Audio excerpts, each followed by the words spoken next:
my name is Yanni. I'm the Global Chief Analytics Officer for Wunderman. And I want to present to you a radical idea. Everybody talked about how data and analytics can help understand the impact of creative, can sometimes even very successfully match the right creative to the right audience. But I want to ask here, could you think of data and analytics being a key element of inspiring creative? I believe it's possible. It is a very difficult process. And I would like to present to you the way we do it at Wunderman so that we can challenge that notion together. I'm going to give you also a good example at the end. Some of you might have seen the Shell Pump Challenge we presented on Tuesday. We'll do a similar video for you guys. So we have a lot of data. The last 2 days we're here. We heard about the amount of data we have. We heard about the providers and the tools. So the data is there. The data is available. The data is, in most ways, cheap and easy to organize and store. But is this data useful?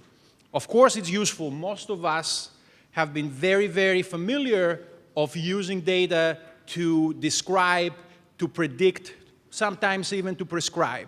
So I want to introduce the idea of using data to inspire. And I think that's an even more radical exercise because it involves one element that is very, very difficult to manage. And that element is a human being. Algorithms, machine learning, has a role in inspiring, but the biggest role exists with humans. This idea of left brain and right brain, it's interesting to me, not because of the left and the right. It's interesting to me because of the word brain. At the end of the day, we need a brain to be able to create insights, which, in my opinion, insights are the common ground between data and creative people, to actually inspire. So creating insights, it's not easy. You guys know observations are everywhere, and it's easy to make observations. There is a lot of observation, very little insight in our business. And I think being able to move and do that journey of data to observation to big idea can add tremendous amount of value when you're trying to create big emotional connections between your brand and the consumers. So what are the working 5 principles and the way we work at Wunderman? The key and the big differentiation is starting with empathizing. And empathizing is important because it allows people to walk in the shoes of the customer, to understand how they feel. The reason that machines and algorithms are not able to empathize is because to empathize as a human being, you have to reach deep inside yourself, you have to look at your successes and your failures, you have to have a set of cultural beliefs, and machines don't do that. Once you do that, and once you empathize, machines actually are very good, as Michaeli explained, on understanding the idea of what emotion and classifying emotions. But they're not good at empathizing. So once you have this big idea and big understanding of who the customer is, and you are becoming an instant expert of the customer, you need to move into defining what your problem is. Usually, data people are very good at jumping into the data and starting to work. In our process, we start with asking the right questions. This entire process that I'm describing right now, it takes 48 hours, and it involves a multidisciplinary team of people that come together.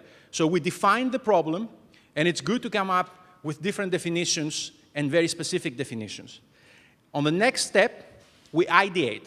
The idea here is to come up with multiple solutions and not to focus on one very specific solution and try to capture as many of the possibilities that are possible. The other thing that is different, I believe, that data people have a very, very big role in ideation.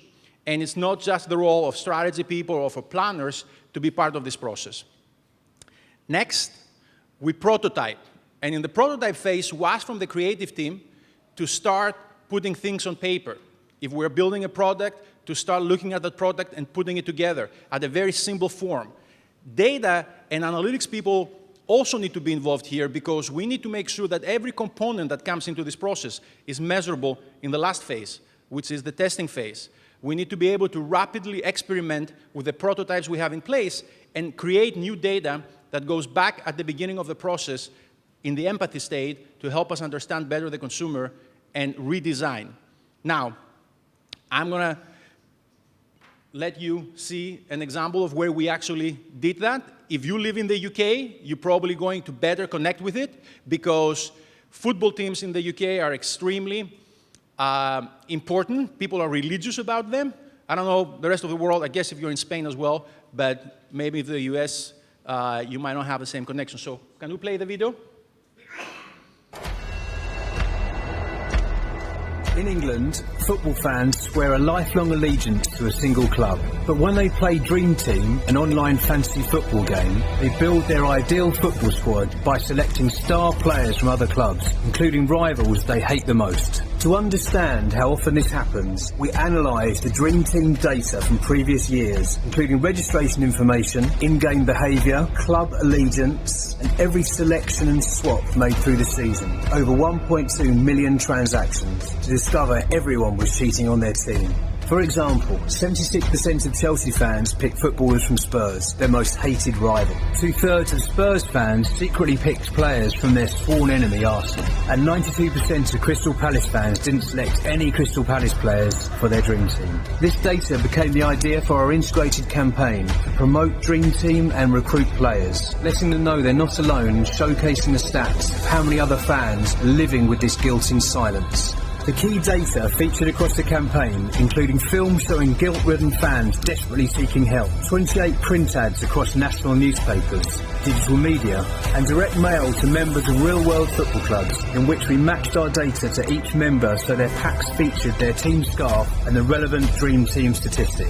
Then, throughout the season, we matched live Dream Team data with the on-field action of real-world games to create reactive social content, like when star player Yaya Toure played poorly and over 9,000 Dream Team participants immediately dropped him from their squads, despite claiming to be his fans. But our story doesn't stop there. In just 3 weeks, the campaign reached over 4 million on Facebook and more than 12 million on Twitter. And despite the introduction of the paywall for the first time in 20 years, the campaign achieved over 630,000 registrations.